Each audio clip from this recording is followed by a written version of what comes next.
Okay friends, okay friends, now I will show you how to tighten your screw with the help of variable speed drill machine.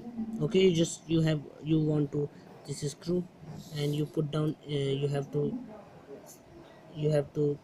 fix, you have to only few tight your screw in the hole here. Okay, you have to few and then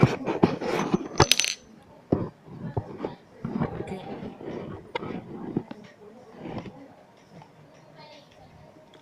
and then you have to use this drill machine. Okay, it is moving very slowly. Okay, which comes the part of uh, variable. Okay, and you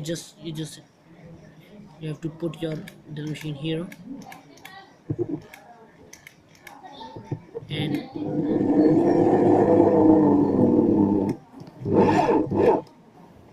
okay, now I have done. Okay, thank you for watching this my beautiful video. Thank you.